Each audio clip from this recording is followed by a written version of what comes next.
Immense pleasure to welcome our guest speaker, Professor Vispi Balaporia, President of the Asiatic Society of Mumbai, who will address us on cultural institutions, a struggle for survival. May I request Honorary Secretary Satya Nisrani to please make the birthday announcements. Thank you, Fali. Members celebrating the birthdays during the week. 20th April, Vijay Dhawan and Vinod Juneja. On the 23rd, Ashwin Mancharamani and Anand Parekh. And on the 25th, Rotarian Dr. Amit Pispati. I wish you all a very happy birthday and many more years of active Rotary service. May I now request Joint Honorary Secretary Natasha Treasurywala to introduce our guest speaker, Professor Balaporia. Thanks, Wali. It gives me great pleasure today to introduce Professor Vispi Balaporia. She is the daughter of Shavax Lal, who was the former secretary to Dr. Rajendra Prasad, first president of India. She was born in Simla, but all her schooling was in Delhi and later in Switzerland. She studied at Wilson College, where she majored in English and French, securing a first class at the MA degree from Mumbai University in 1963. That achievement thrust her straight into the teaching profession and straight away took up the post of lecturer at Wilson College.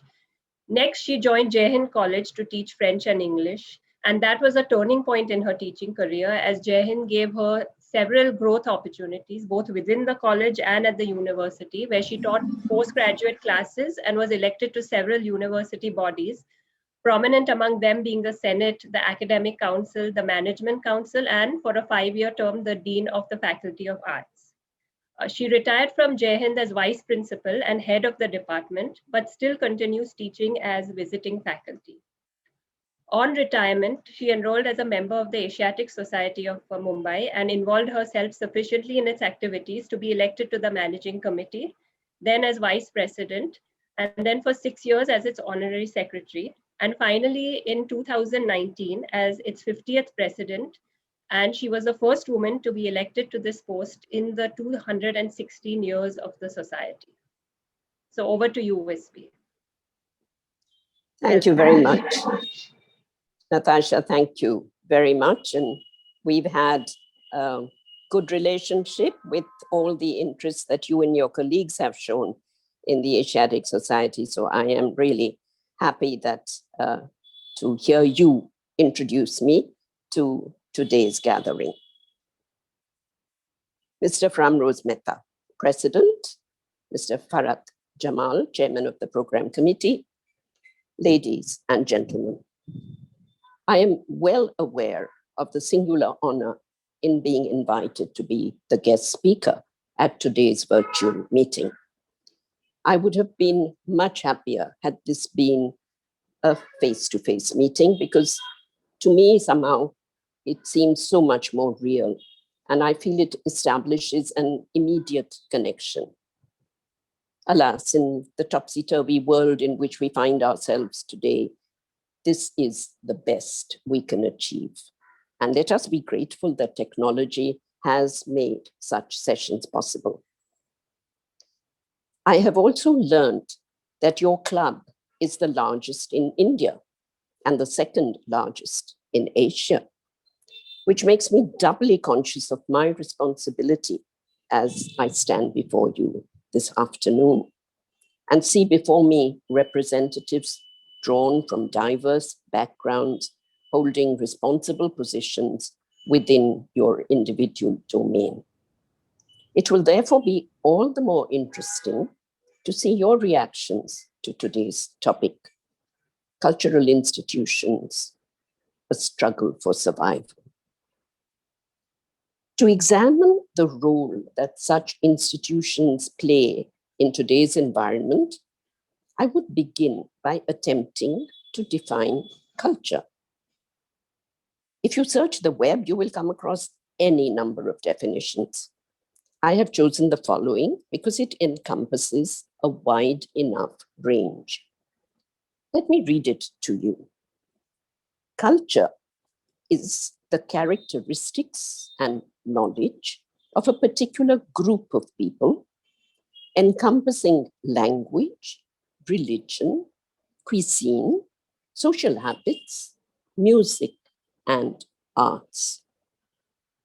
Thus, it can be seen as the growth of a group identity fostered by social patterns unique to the group.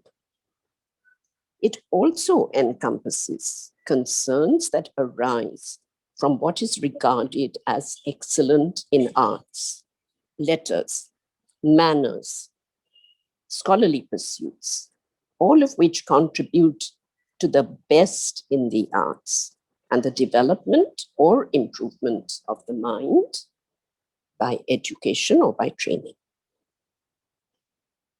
With this in mind, I thought we could examine how 20th century man sees himself.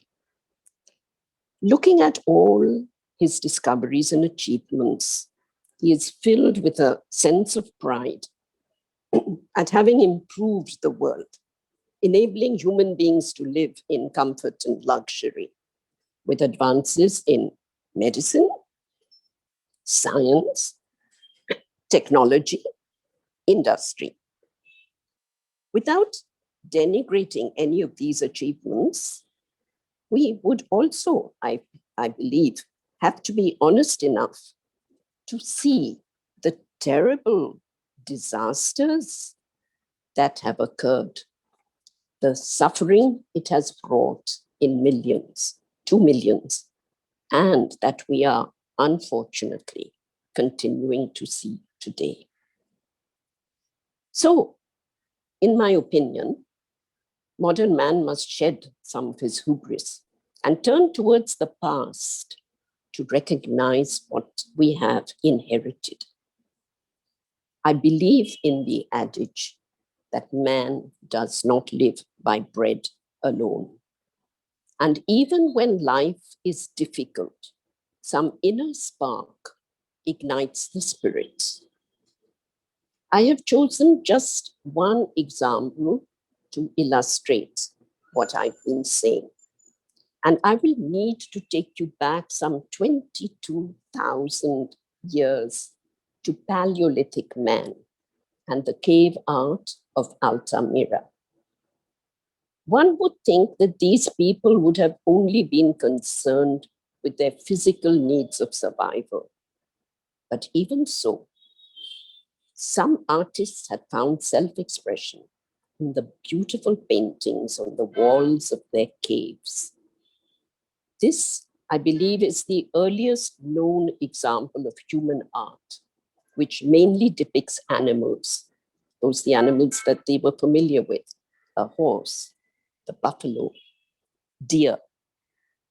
Later, we do find other signs and symbols. But we wonder at the pigments and colors that have hardly lost their vitality, and we wonder how these were created.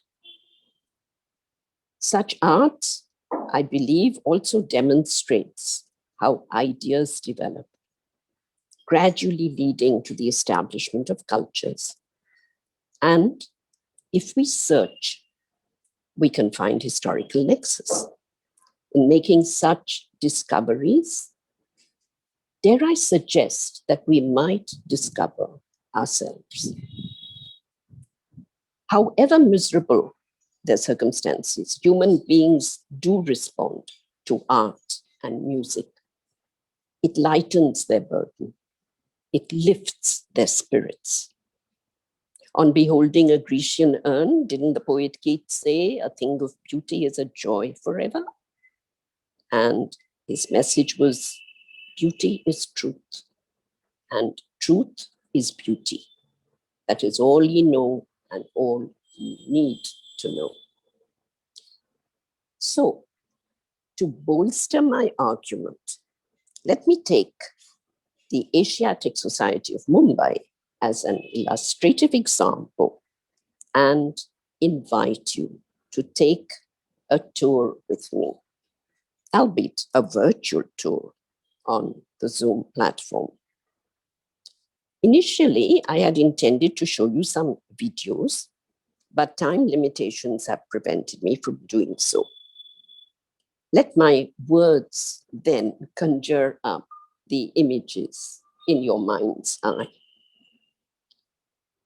So I will now invite you to congregate at Honem Circle. And first of all, let me warn you, when I ask you to congregate at one of the gates, you must know that there are several gates, or at least 2 or 3. And so I will ask you to gather at the gate which faces the steps that lead up to the town hall. And as you stand there, looking across the street, this is what you'll see.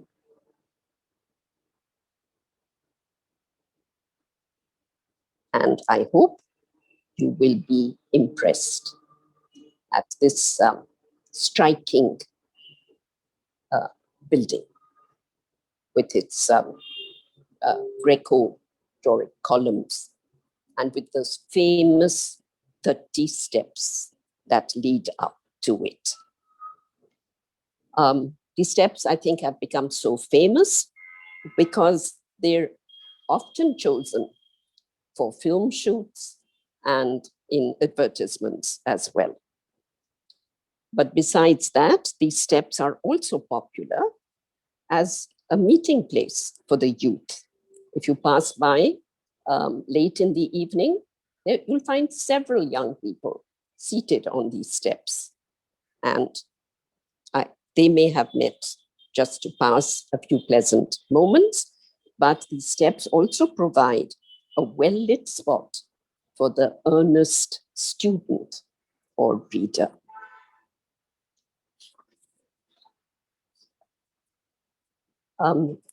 So, having seen this building from afar, I would have to ask you now to cross the road to access the building. But in your eagerness, please do not start climbing the 30 steps that will lead you to those doors that you see when you reach the top of the stairs, and which you would imagine could provide entry to the building, because you will find them shut. And even if one of them was open, it would provide access to the main hall of the Central Library, not to the Asiatic Society. But I must tell you that this hall is a magnificent hall, and it has been restored to its former glory by the well-known restoration architect Abha Lamba a few years ago. So I will have to request you to follow me to the side entrance. And remember, when you face the building, you have two side entrances. The option is the one on the left, the one on the right. You will take the one on the left. And that's the one that leads to INS Angre. And in the compound, you will find that the Red Cross building is also located.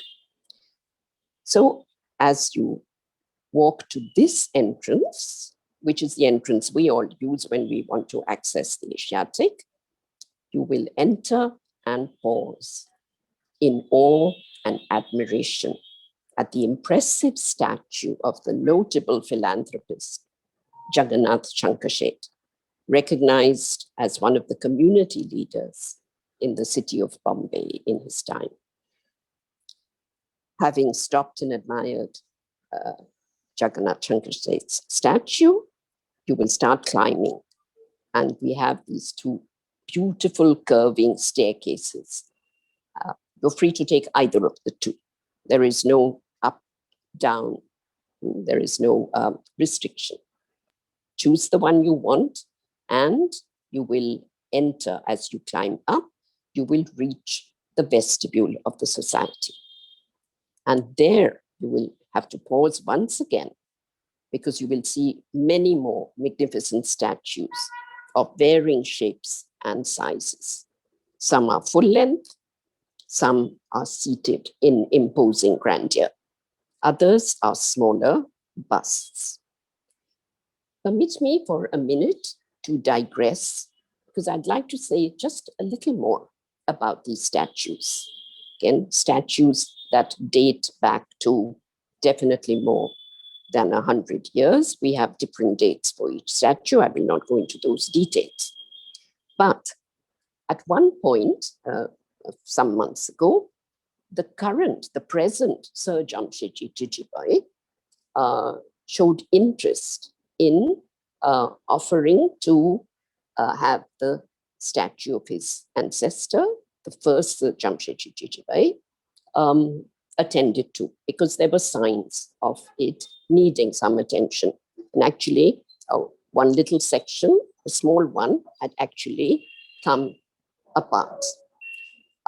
I said, wonderful. If you're prepared to fund it, we're prepared to undertake that. And he said, oh, but his committee, his trustees, will want to have a proper report on what is required and how much it will cost.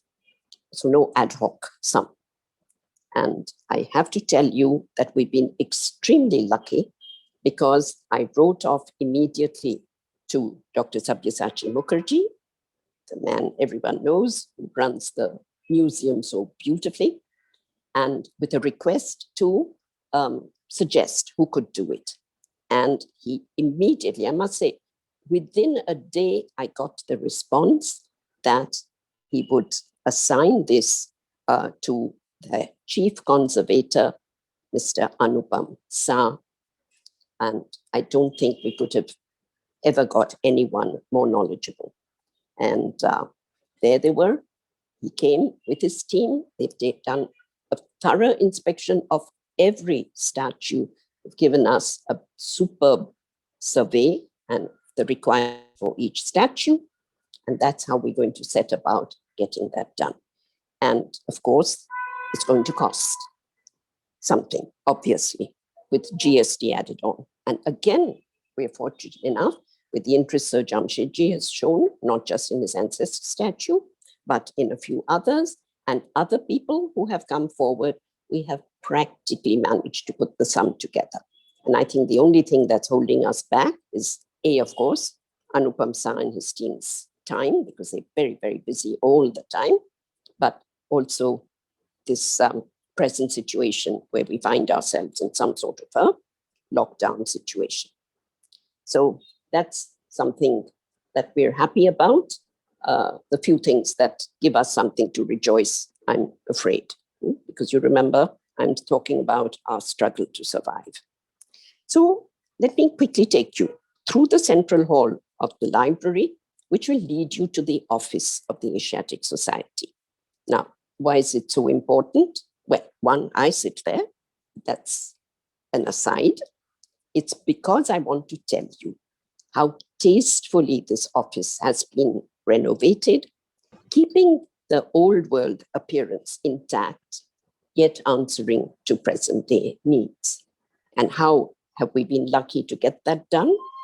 The work was assigned to our restoration architect, Sheetal Gandhi, but it was only possible thanks to the efforts of your team, the team that has been showing so much interest, your urban heritage team, that year after year has come, looked out for us, done some hand-holding, and that's how we are so proud of this office, because it does have people coming in, not just for their membership and stuff like that, but public coming in when they want to enter the Darbar Hall, which is, of course, another magnificent hall that I'm sure people have heard of.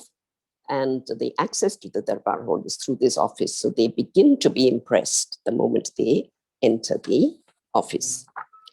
I won't spend too much time on the Darbar Hall, except to tell you that here again, the restoration took place some years ago, but care has been taken to always retain its earlier character. Restoration is exactly that. And we do not use the word renovation. It's just trying to restore things so they last, they continue to last. The only modernization is the air conditioning that's been added, which I think is welcome when in the weather we have in Mumbai. The other bit of modernization we have dared to bring in is the installation of a lift, which again was done with with permission from the Heritage Committee, and a suitable place had to be found, but it was needed. So many of our members are finding it difficult to climb those stairs. And the size of the lift has also taken into account the size of a wheelchair, so that that too can be accommodated. I would rather, I'm not taking you into the library because that has to be seen. I can't just conjure up all the images of our thousands and thousands, 250,000 books lined up, all the shelves and so on. I'd rather take you down to the basement, because here again, we are very proud of what we have, not just because it is so excellent in appearance, but also because it serves very, very important purposes. Because this is where, first of all, we have our conservation laboratory. Again, a laboratory that was a makeshift sort of laboratory earlier, I would say, and which is now so well equipped. Need I say again, thanks to whom? I'm sure you've guessed, it's your Rotary Club. And the small committee, as I said, that took care of our needs. And this is where so many of our old books need to be restored. We have books that are literally centuries old. And you can imagine, paper is fragile. Books are falling apart. And we have excellent, skilled staff. They've been trained, and they undertake this work painstakingly. Because in order to restore old books, mind you, we haven't touched the manuscripts. That needs absolutely a different type of training. It's required, but we haven't dared to do that yet. But our old books, in order to restore them, they have to be tested for the fragility, for the condition. Then they need to be taken apart. In order to restore, to put things back in better condition, you have to first take things apart. And when you take them apart, you have to be extremely careful, because you certainly don't want to increase the damage. So everything is carefully tested, the pages are carefully separated, and they have to undergo a series of steps, slow, laborious, but needed. So the type of ink used for the print has to be tested. The acidity that is in the pages. Sometimes, I'm afraid to say, earlier remedial action, which may have been okay for that period, but is no longer the best, that has to be undone as well. And so all this laborious process is carried on. We have, it's like a laboratory, absolutely. We have chemicals that need to be used. The pages are washed. They're actually soaked in water to remove the acidic element in it, so alkaline solutions. So a lot of chemistry involved. And so all this, I'm sure you've understood, costs money. Yeah, the chemicals are getting more expensive. We have to use Japanese tissue because that protects the pages and does not have acidic content. And so you see, the cost keeps rising. But again, we have a scheme which we call Adopt a Book scheme. And anybody can come forward, adopt a book of their choice or leave it to us, whichever. And we had pitched it at 7,500 for several years. So only recently at the annual general body meeting we held, excuse me, the price now, I'm afraid, has gone up to 10,000, but as I explained, it is needed. It has to cover the cost of all these requirements. So there we are, preservation to continue to keep our heritage alive. We've done microfilming. We have moved from microfilming also to digitization. that the first phase was over, and I have to say that that's one case where we have to be thankful to the Maharashtra state government that had some years ago given a grant of 5 crore earmarked for digitization.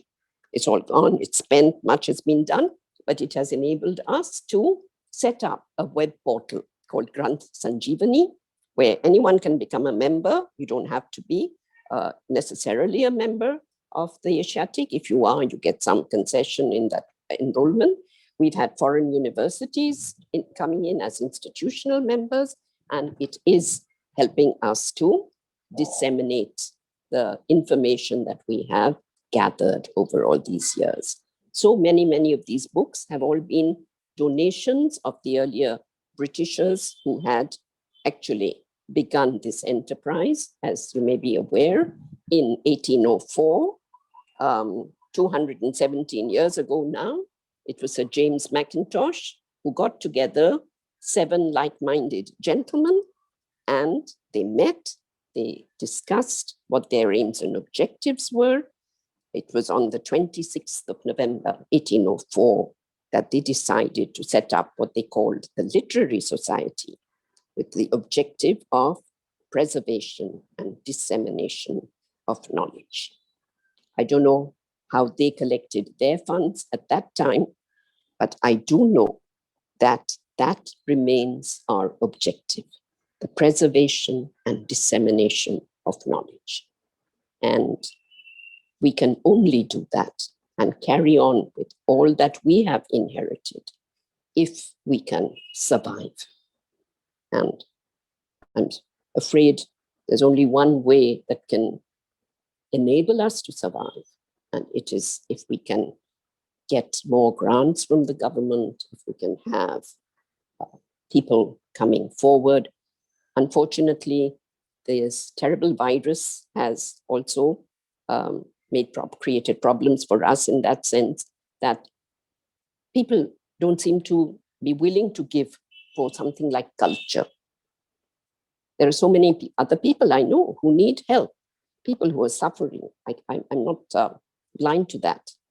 But if I'm talking to you about the survival of a cultural institution, I have to mention that. I've been keeping my eye on the clock, and I think I've reached the end point of my allotted time. Am I right, Farah? Not really. You, Not you have really. you have time. You have time. Oh, there is. Oh, okay. I was a little worried because I know when you sent me your letter of invitation, you were very, very clear about how careful you are with your time distribution. So I certainly don't want to overstep. So I'll keep you in the basement. I've given you some details about the conservation work that is carried on in this conservation laboratory. And it has been so beautifully, here I have to say renovated, because it was needed and it was a renovation, that we are now able not only to deal with the books that need attention, but with our maps. We have a wonderful collection of maps. If I remember, I think it's 1,601. I hope I'm not going wrong on that figure. Many old maps. And I must quickly tell you also that when Sir James Mackintosh and his colleagues set up the Literary Society, they probably began in a small way because they called it the Literary Society. But as things panned out and as it grew and got more and more members, of course, at that time, it was only the British who could become members. But as it expanded and it grew, it sort of became the umbrella organization for many smaller societies that perhaps could not survive on their own. I'm not going to run through the entire list because there were several, but the Geographical Society, when it joined us, and I'm sorry, I don't have the exact date at the moment, brought all these maps, or many of these maps. A few have been later acquisitions. We were very fortunate that a few years ago, the Irish ambassador in Delhi, Mr. Brian McCulduff, thanks to the connection with one of our the Asiatic Society trustees, Mr. Cyrus Gasdar, visited us, showed interest in our maps because he is a collector of maps. I mean, that's his hobby. And when he finished his term in India, in Delhi, he's now posted in Moscow, he very generously selected 32, 33, I think, of his maps in excellent, excellent condition and donated them to us. So we have all these maps. We were planning a map exhibition, which unfortunately couldn't materialize because of all the lockdowns and the slowdowns and all that we've been facing. But we've been fortunate enough to have an expert in restoration who works with paper and so with maps. And she has joined us. Her name is Amalina Dave. Her training has been in Italy. She continues with her training, and she consults her mentors when she needs the help. And she's been putting some of our maps together that have suffered, I'm sorry to say, also because they were not kept as well as they should have been kept. But when we realized that the maps needed better care before going into the restoration aspect, we were able to buy the correct, shall I call them cupboards? They're really drawers. So drawers of a certain length in which you can keep the maps flat. Maps should not be rolled up because then they get those lines and then they begin to crack. And then from those cracks, they begin to disintegrate. And Amalina is doing a great job. But again, it's a very painstaking job. And we wouldn't be able to afford to pay her. So again, the Rotary Club has been picking up tabs, and I think we have other donors, and that's how, as long as we can manage to keep her, we intend to, because she really knows her job. And a part of her assignment has also been to train some of our staff so that as and when she goes on to other things, she will have left a few people trained to continue with the work. And I'm happy to say some of our young staff are enthusiastic about it. They're eager to learn. They want to learn. So there we have the maps. And so can I request you to stop me when it's time so I won't keep looking at the clock? Because I can keep talking forever. And I think you don't want that. So with that request, I'll just quickly take you to another room in the basement, which is our special room. Special because it has all our rare books. And they're really rare and they are beautiful. I wish I could have shown them to you. And I promise I will once we're all back to moving around freely and breathing fresh air and not worrying that we're breathing in viruses all around the place. You're most welcome to come and look at some of those rare books that we have, admire them. And we also have the minutes of all the meetings that have been held from the time the Asiatic began. The first meeting that Sir James Mackintosh took in 1804. It's been minuted.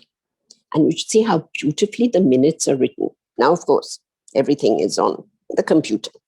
It's on cloud. We can get it when we want. But you should look at those minute books. They're like works of art themselves. The calligraphy is superb. But let me tell you, they look so impressive. The page is a pleasure to look at. You try reading it. It took me ages to read because the way in which that cursive writing runs on, it is difficult for us to decipher. And having been a teacher all my life, I thought I could read anybody's handwriting, because you should see how students write. It's terrible. And I say, oh, I can read. I know how to decipher what they're saying, but not this beautiful calligraphic writing. But they're there. And we have transferred these minutes into a more modern approach. They've been, they were going to be digitized. I think they probably have been. I have to check up on that, but they were transposed onto the computer by someone who I must say, she took great pains. We found a person competent enough and willing enough to undertake this task. Sorry, the phone ringing in the background, but there's no one to answer it, so if you could just ignore it. I told you we're sealed, so there's no house help, nobody. Okay. So this is a very, very important room.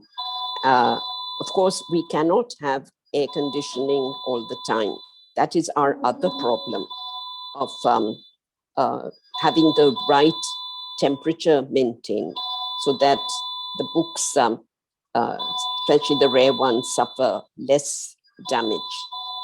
But we don't have much option, and we cannot keep, even if we could pay for the electricity, we cannot have the electricity running at night, the air conditioning running at night, because we are always afraid of a short circuit and a fire. That's our greatest worry, because everything is wood, paper, the flooring is wooden, all our books, 250,000 of them, paper.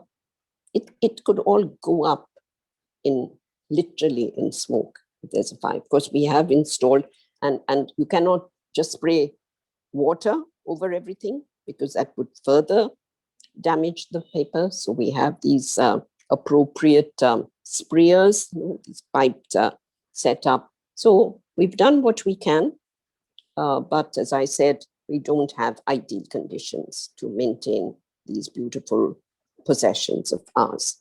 And some of our manuscripts and our beautiful Dante manuscript, Dante Alighieri's Divine Comedy, beautifully illustrated.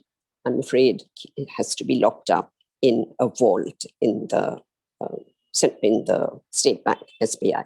And these manuscripts are brought out only occasionally and when required.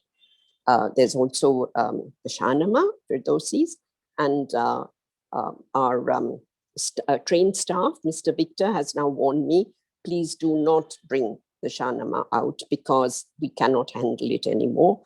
It's getting very brittle. So as I said, our manuscripts also are desperately in need of an expert who will be able to restore them so that they are better protected. So there you have our basement is really, really a treasure house. And we are very proud of it. We also have rows and rows and rows of books. We are now worried about how to acquire new books without displacing the old ones. We've been fortunate in, again, getting donations so that we have what are known as mobile racks, so that you can move them, ship them from side to side, and therefore you can stack more and more books. You have created more shelf space that way. But we are now avoiding people who want to donate their books. I know that that is a big problem for people who have good collections, and it's difficult to refuse, but only if something is really rare and not easily available would we accept such donations. But in the past, that's how I think our collection has built up. And as I was saying, when the British were there as members, when they left their collections for us. So we have a lot of good collections that way. And actually, that's how we got the Dante. It was given to us by Mount Stuart Elphinstone when he finished his term in India and returned to the UK he donated the Dante manuscript and many other books as well. So that's how we continue to survive, on the goodwill of others, on their generosity, on their readiness to come forward and help us out. And therefore, I have tried to explain where the struggle is, but I hope in that explanation, I've also justified our survival. Because I think otherwise, culture, education, unfortunately, seem to come very low down in the list of priorities for the authorities in control. Someone had pointed out that when we go into a lockdown, when we talk of only emergencies, what is required, what should be kept going, is termed under a label essential services. Education does not figure in that list. And education has suffered over these 2 years, as have all of us in this times of COVID. I'm sure there'll be lots of books written later, just as Marquez wrote about the book Love in the Time of Cholera. We will have people writing about love, maybe, or survival, or whatever, in the times of COVID. So thank you very much. I think I have communicated what I had come prepared to talk to you about. If there Thank are you any so much, questions. Vispi. Yes, there will be. I'm sure there will be. And I think Natasha has the first question. Great. Natasha, please go ahead. So Vispi, you mentioned that the books are being digitized. So are the digitized books available online for individuals to access them? Yes, that's how this web portal came up, the Granth Sanjeevani, all the digitized material, not just the books, but all these old newspapers. A lot of researchers have shown interest in our old newspapers, and there is a superb collection. It has all been included in this web portal, which we call Granth Sanjeevani. Granth, as you know, is library, and Sanjeevani, knowledge, where people can enroll as members for the year, and they can access the material there. Up to now, we've kept it like a read-only. They cannot download. We are working on that to see how best that can be done.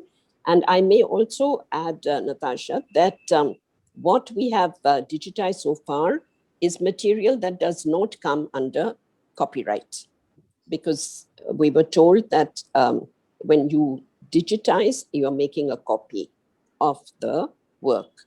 And if it's under copyright, then you cannot do that. And we want to be very careful not to flout copyright rules. So as I said, it is available, but one has to be a member in order to access it. Maybe you can just, if you're not a member of Granth Sanjeevani, look at it. It would be up on our website as well, just to see what it has. But to actually access something, you need to enroll as a member. Does that clarify things, Natasha? Thank you. Satyan, go ahead, please. Professor Balaporia, that is a very fascinating discussion that you've had with us. My question was, can you share with us what are your rarest possessions which are Indian manuscripts, something which nobody else possesses in the world? Good question, Satyan. I don't know about nobody else in the world. I have to check that. But we have beautiful palm leaf manuscripts dealing with the life of Buddha. We have the Aranyaka Parvan, which does that. We have other Sanskrit manuscripts. Some, as I said, are on palm leaf, and possibly they are the only ones. And 12th century. Wow. 11th century. Even our coin collection, I think some of the coins are rare The one that we talk about is this beautiful gold mohur, Akbar's time. And these are the things we put on display when we have dignitaries coming.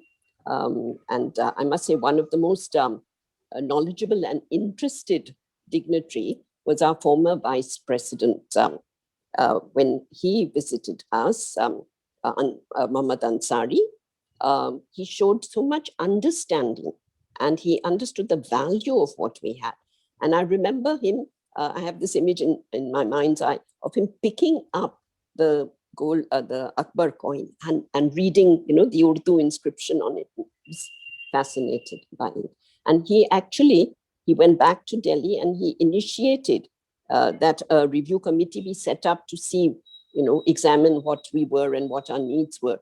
And they came up with a beautiful and excellent review. And I just want to tell you that at the end, they said to keep this a thriving organization, they need a one-time grant, and they came up with 50 crore, 30 from the center, 20 from the state. And that was their own recommendation, their own committee. We managed to get 5 crore once. So 45 we're still waiting for. Thank you. Farhad, your question, please.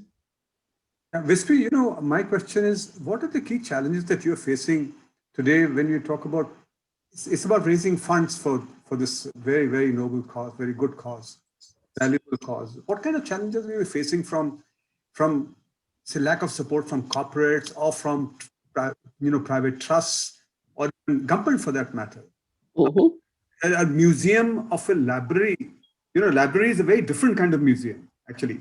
If you compare to museums across, we have a partition museum in Amritsar, and you have many other museums. Yeah, sure. The museum is very, very different. So what kind of challenges are you facing? In this past 2 years, I think ever since I took over as president, I think within 6 months, the virus struck. So in many ways, I feel that my term has been stolen by the virus. But I find that even CSR funds don't seem to be forthcoming. We've tried. We managed occasionally, but nothing huge, nothing that can really set us up. We've been knocking on the doors of the government, both at the center. Actually, it's the center that supports us. We get an annual grant. And even that last year, thanks to COVID, I think that was an economy measure. That was not that we were not the only one singled out. So our grant is just 1 crore for the whole year. And we got only 60% last year. So, and the sad thing is that we had to also cut down on the salaries we pay our staff. And so they're getting unhappy and they really work for the society. They're the ones who've been there much longer than any of us, We are honorary, we come and go. They're the ones who carry the burden. And when you have an unhappy staff, then things are not happy. The situation is not happy. Mm-hmm. Thank you. Yamshed, do you have a question?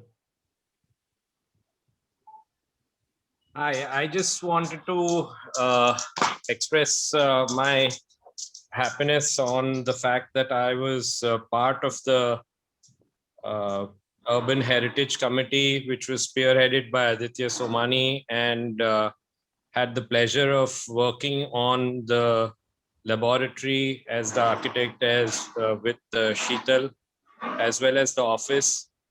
So I would like to extend once again my offer to work at any point in time.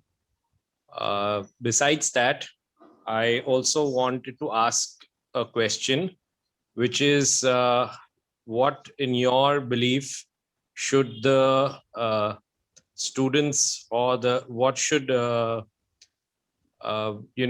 students be informed about, and how should that change the feeling of how culture and heritage should be preserved? Mm-hmm. Thank you. First of all, I know we are really grateful to you for what you've done for the lab. It's really, I'd call that a work of art, actually. So thank you for being involved in that and for your expertise there. Grateful to you. Actually, the office also was great fun to work on. Yeah, and the beautiful, that idea of the map, expanding Yes. it and putting it up and covering the ugly cupboards that way. Yeah, beautiful. Really, very tastefully done. Your question about students is a good question. Maybe I didn't make it clear that on the whole, when I keep talking about thousands of books we have and so on, I would call it mainly a research library.